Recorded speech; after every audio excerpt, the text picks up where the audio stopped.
Welcome to the Law Firm Marketing Minute, your source of internet marketing inspiration.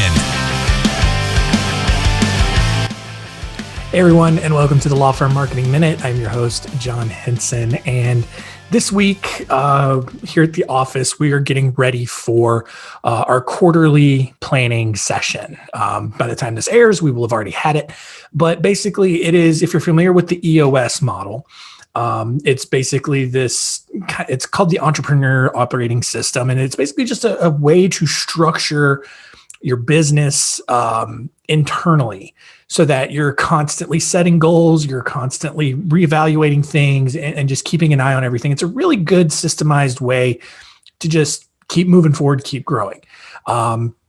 And so part of that is we have an all-day meeting. Everybody on the team gets together for a full day every quarter, and we go through the projects that we completed in the past quarter. We surface any new issues, and issues don't necessarily mean bad things in this sort of system. We do some team building exercises, all kinds of stuff like that. And then we set our goals for the next quarter.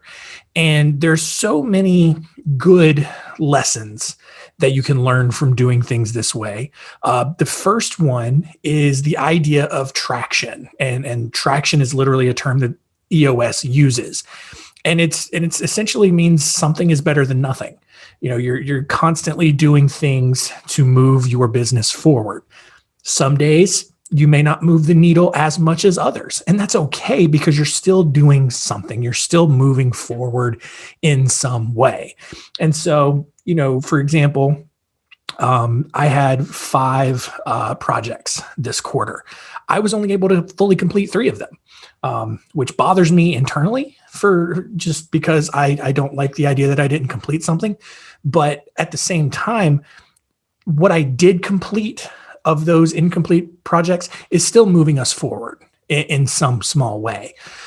So, you know, just because a project doesn't get done doesn't mean that it's an absolute failure or that, you know, something was wrong or anything like that. It just, maybe you set a really lofty goal. That's exactly what happened for at least these 2 projects. You know, we came out of that last quarterly. I was super enthusiastic, and I am not the most excitable person. But I was really enthusiastic, and we set some really lofty goals, and we just didn't get there. The upside to that is that we learned some things along the way. We've implemented some new processes because of it. And we're still left very optimistic about where things are going, and that's okay. So, like I said, like even if you didn't complete your goal, you didn't reach your goal for the quarter, you still got traction. You still move the needle forward. And it's, you know, it's the idea that you don't have to bring something perfect to the table every time. You can bring version 1.0. And even if it's not perfect, even if there are still some holes in it, you have time to implement version 1.0 and create 2.0 that fixes those holes, that improves upon some of the processes you already built, all that kind of stuff. So that's the one thing, is just the idea of traction.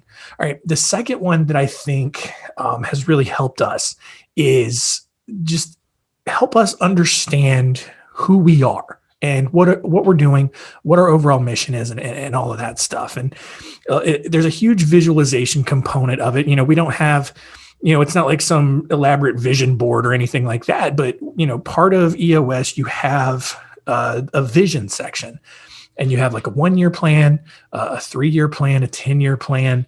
You have your core focus. You have what things make you unique, what things about your business is unique compared to your competitors, all that kind of stuff. And revisiting those things on a quarterly basis does a great job of keeping you and keeping your whole team connected to what you're doing, what you're trying to do.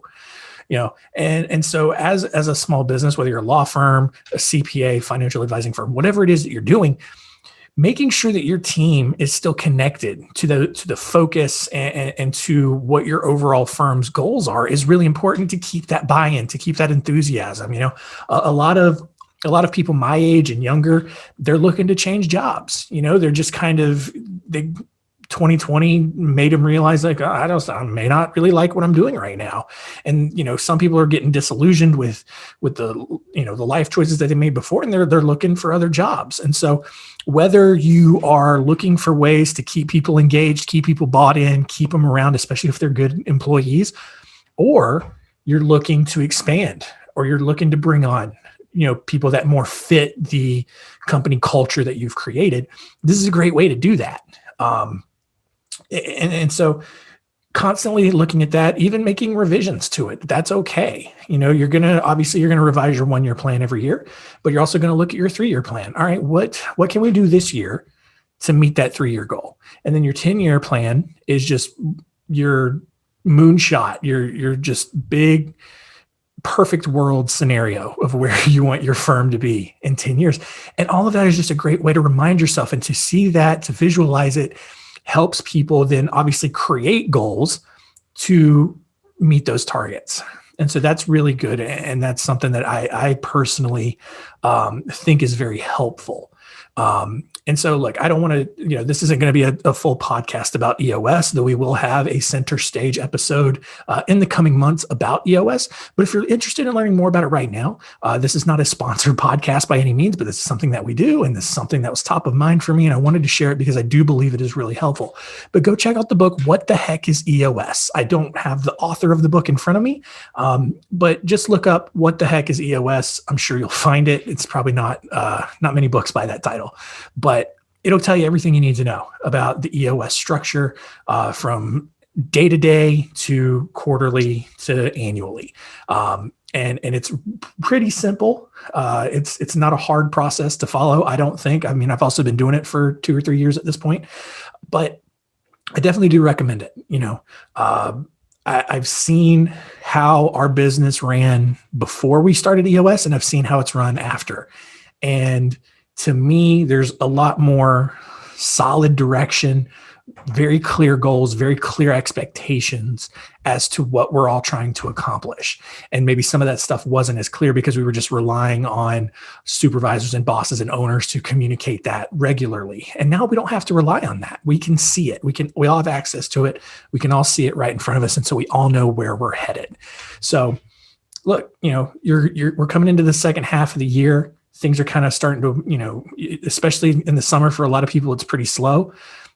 Now's a great time to look into doing something like this. Maybe you don't launch it until the start of next year. That's fine. But if you're concerned about just the overall way your business is structured in terms of like meetings to goal setting to long-term targets and goals, EOS is a great way to consolidate all of that, to really bring it all together and to visualize where you as a business owner want to be.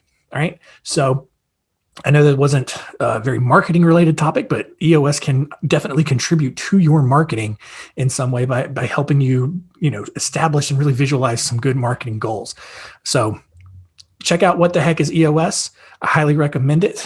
If you have any questions about it, if you run EOS in your firm, let me know. Let me know some of the cool things that you're doing. And love to share some ideas back and forth, especially if you have any questions about EOS in general. If I can't answer them, I know an expert. I know an EOS implementer who can. And so feel free to reach out. Email me at John, JOHN @spotlightbranding.com. And I'm happy to have a conversation with you guys about not only this, but just everything, marketing or everything going on with your firm. Really do appreciate all the feedback that we keep getting. Continue to check out Center Stage and keep continuing to rate and review us on Apple Podcasts and everywhere else that you're consuming the show. All right. Hope that was good for you guys. We'll see you next time.